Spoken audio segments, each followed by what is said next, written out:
Hello everyone. Today we are presenting on the topic building and transforming an emerging market global enterprise.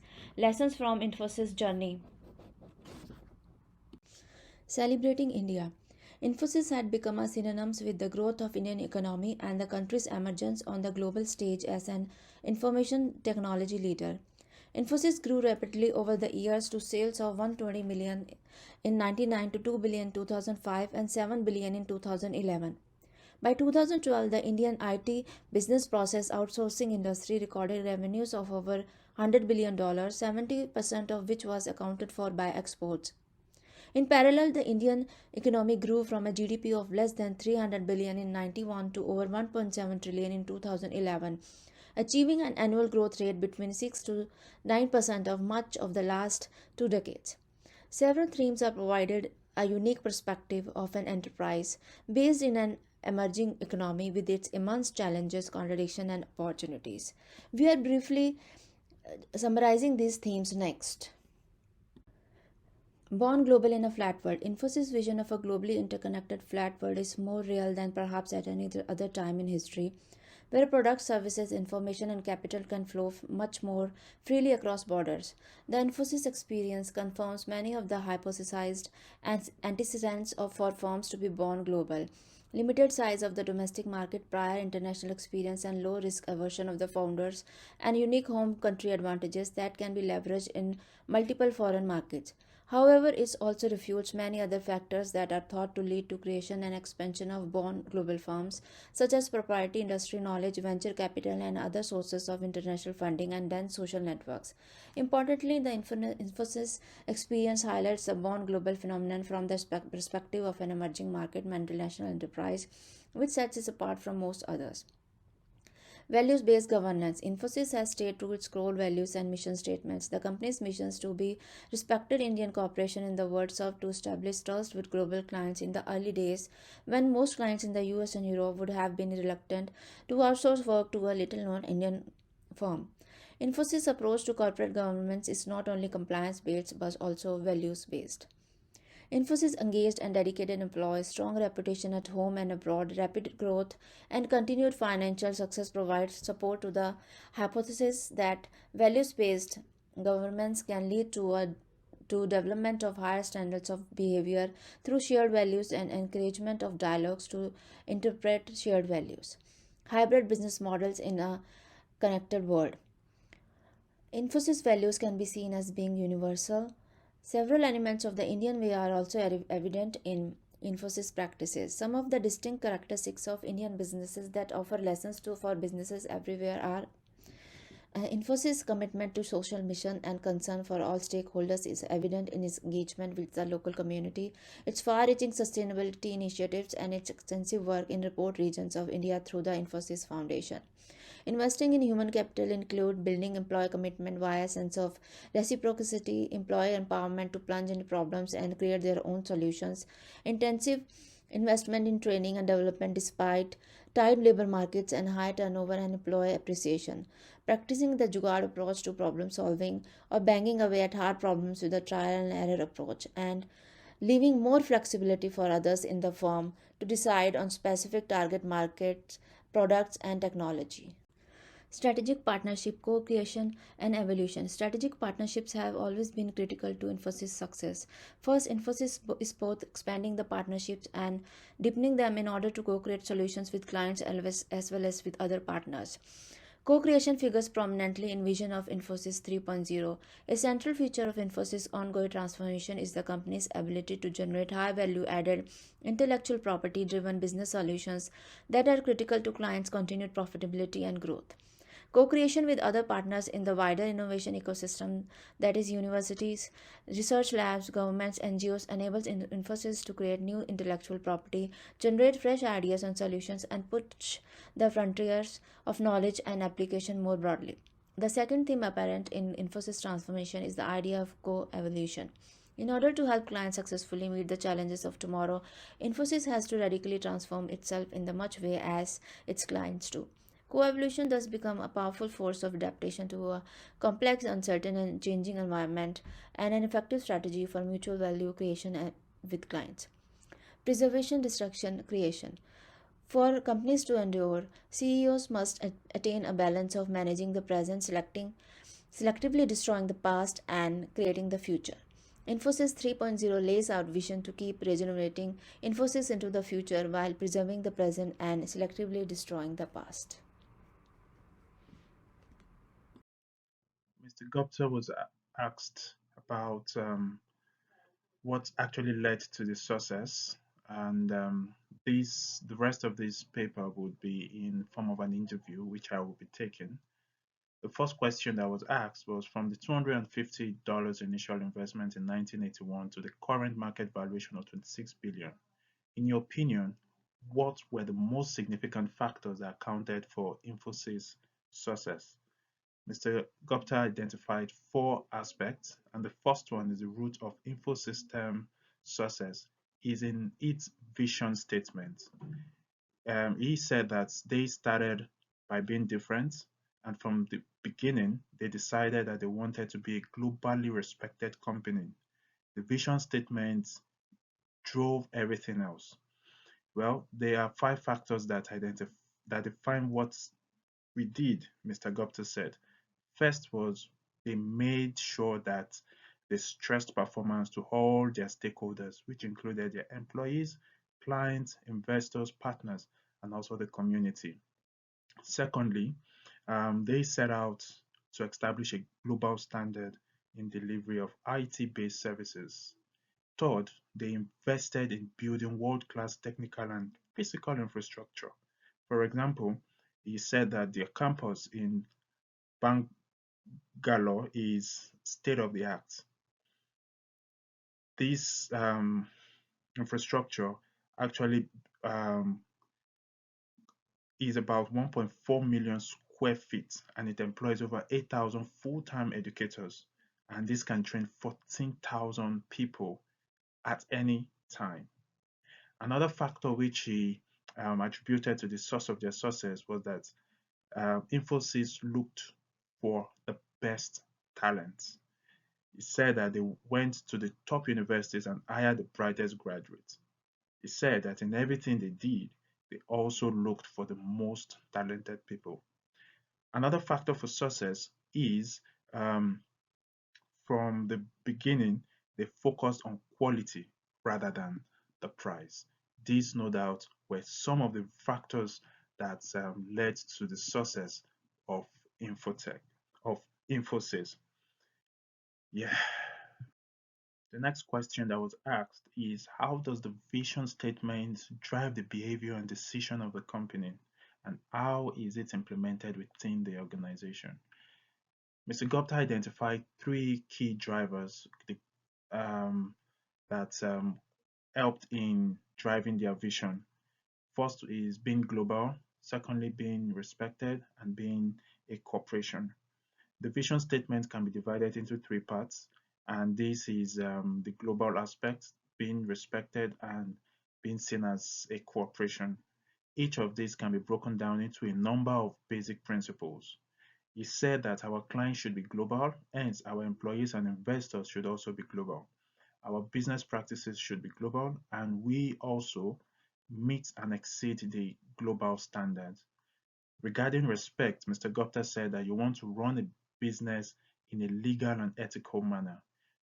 You must be honest, transparent, non-hierarchical, and deliver performance to all the stakeholders. Being a corporation also means that you are accountable, sustainable, and have social contracts with the immediate community where you run your business. It is being an institution and choosing long-term goals over short-term. This is one of the pillars for Infosys. The second pillar is the value system. Mr. Gupta said it is condensed into what they call the C life. C, which represents client value, L, which represents leadership by example, I stands for integrity and transparency, F stands for fairness, and E stands for excellence. This value system drives Infosys to the highest level of corporate governance, transparency, and ethical standards while consistently delivering values beyond the client expectation. The third pillar of their vision statement, which helps to implement the right culture, is the business model. Mr. Gupta said that they termed their approach to be PSPD, which stands for predictability, sustainability, profitability, and de-risking. Mr. Gupta said that we want to make sure the business is predictable, sustainable, and a long-term profitable venture. In respect to corporate governance, Mr. Gupta was asked, can you expand on the company's corporate governance activities? He said, our corporate governance activities are a logical extension of our values and our commitment to all stakeholders. We strongly believe our standards needs to extend beyond the law, that our actions should satisfy the spirit of the law, not just the letter of the law. We follow and comply with globally accepted best practices, including the Euro Shareholders Corporate Governance Guidelines 2000, recommendations of the Conference Board Commission on Public Trust and Private Enterprise in the United States. Infosys has been rated at the highest level of corporate governance by independent organizations such as the CRISIL, which is one of the highest rating bodies, which has rated them on a level 1. At the first company in India to achieve such a great feat. Beyond rating and standards, we have also believed in being very transparent. In fact, Mr. Gupta said that the mantra is, when in doubt, disclose. One of the cornerstones of our corporate governance philosophy is to communicate externally with all our stakeholders in a truthful manner how the company is run internally. We have also been proactive in disclosing information about and above and beyond what is needed for reporting requirements. We also believe it has helped us gain the trust of our shareholders, stakeholders, and stay true to the mission statement. Now that Infosystem has operations and employees all over the world and is recruiting locally in most countries of operation, how do you make sure those values get translated across the workforce, especially given such a large global footprint? That was the next question Mr. Gupta was due to answer. He answered by saying, first, our values are culturally, geographically, and time invariant. Client value, leadership, integrity, fairness, and excellence. These are not local to any culture or geography. The most important thing about values and principles is that you must convey them with regularity. The next thing at Infosys, leadership by example is a value in itself. The top management team don't ask people to do something we ourselves are not able to do. Whatever it is, whether commitment, going the extra mile, or being in front of the client, the top management team is definitely willing to lead and is leading. Therefore, leadership by example is one way in which we continue to transfer the values of the vision and also the mission.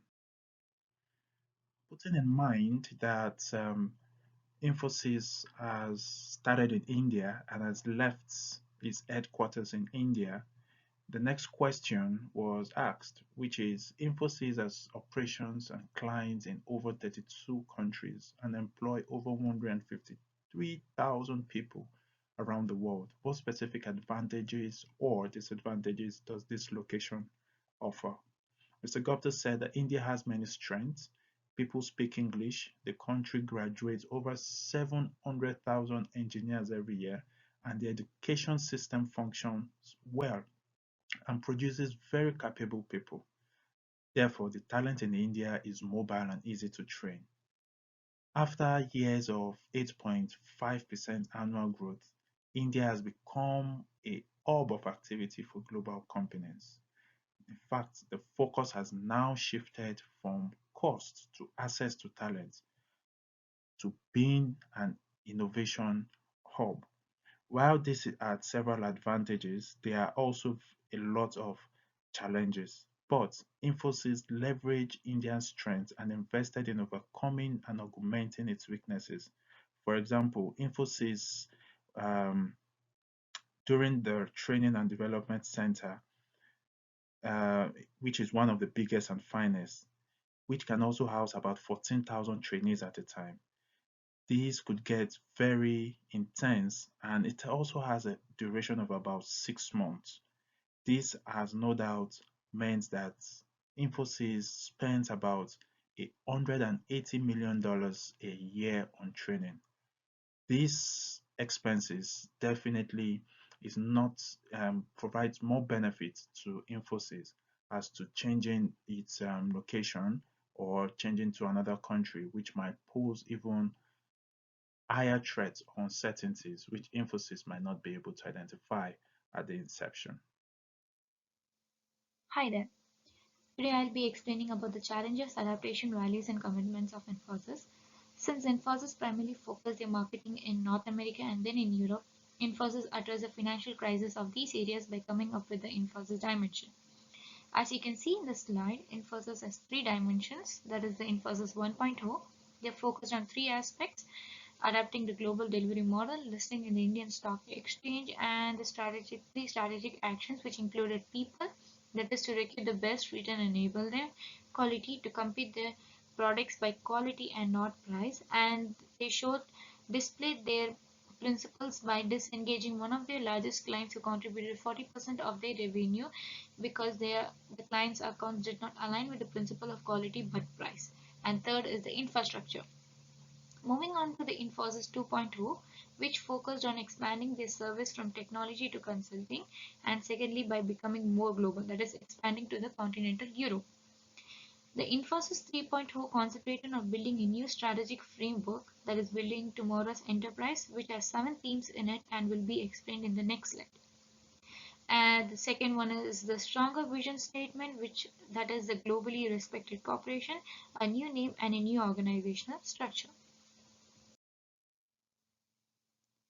The 7 themes of the Building Tomorrow's Enterprise Strategic Framework are as follows: digital customers, emerging economy, sustainable tomorrow, healthcare economy, new commerce, pervasive computing, and smarter organization.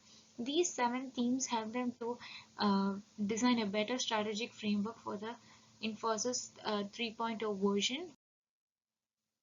The Infosys 3.0 was a result of highlighting three priorities, that is, a higher business value to our clients, more relevancy, and strengthening partnerships. There were some challenges that were faced by the Infosys 3.0 version, and that could be: the industry was linear. That means if they had to generate more revenue, the firm would need more talented employees, and it was really hard for them to find candidates in India. And some parts of the business were getting commoditized, and the clients were also looking for higher value. As I already mentioned, since value, relevancy, and strengthening partnerships were the reasons behind 3.0, but they also serve to be a biggest challenge for the company. As already mentioned in the slide, Infosys mainly compete with these two competitors, that is the Indian systems integration companies who primarily focus on the IT and business, not in consulting systems and system spaces, and the global system integration companies who focus on transformation consulting and system integration space. And Infosys competed these companies by creating a path of balanced portfolio which focused more on transformation, operation, and innovation. This path was quite challenging, volatile, and more prone to global ups and downs, but they felt this path would be even better if they had to provide a quality product to their clients. Thank you. According to Infosys, they presented that they entered both the Indian and the Chinese market late. They believe that in these markets, the global delivery model really does not work. We entered the Indian market very differently.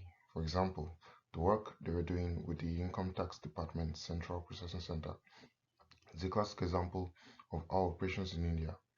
we have completely they have completely transformed the whole income tax process. They processed 22 million income tax returns last year, all electronics and attract, and the money, for example, as we talked about earlier, was mostly generated in the Indian market. In China, they looked at it from two different perspectives. First, next to India, China has the largest talent pool. One of the industry's challenges I mentioned was to recruit a large number of talented people. So, when the large number of talented people are recruited in the country, obviously, the number of people in the labor market would also increase the way the work is done and the way it generates revenue. Another important issue is in the Chinese market. They entered the market relatively late compared to the Indian market.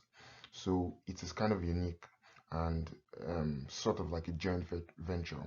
So in the Chinese markets, InfoStore is something like a subsidiary, and this has made the company have some certain peculiarities in the Chinese market.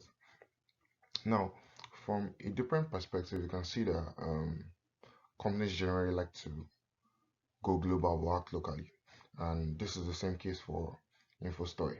It's kind of a cliche, but it always works for companies.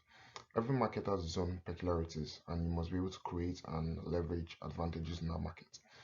Historically, we've seen most corporations, even when they internationalize and go global, the first questions, especially startups raise, is what are their plans when going global? And this was the same for InfoStory. When you enter into Europe as a market, for example, in India, you use things like what aspect of the industry are you entering? Are you entering the manufacturing industry, or are you entering the R&D center? Is it going to be the same model you use in China that you use in India? And InfoStore also had these questions to counter when they were trying to enter the different markets, both in India and in China. Now, definitely, in the future, China poses to be a major competitor with InfoStory, but China has to actually overcome some hurdles and challenges. For example, the Chinese market has a great number of labor, skilled labor, technical labor, and general labor. However, it is uncommon for those laborers to have a good command of English, which might be very important when joining the industry or when trying to pose as a threat or a competitor to InfoStory. So in the Chinese market, each player needs to create a platform where the laborers have a great command of English language.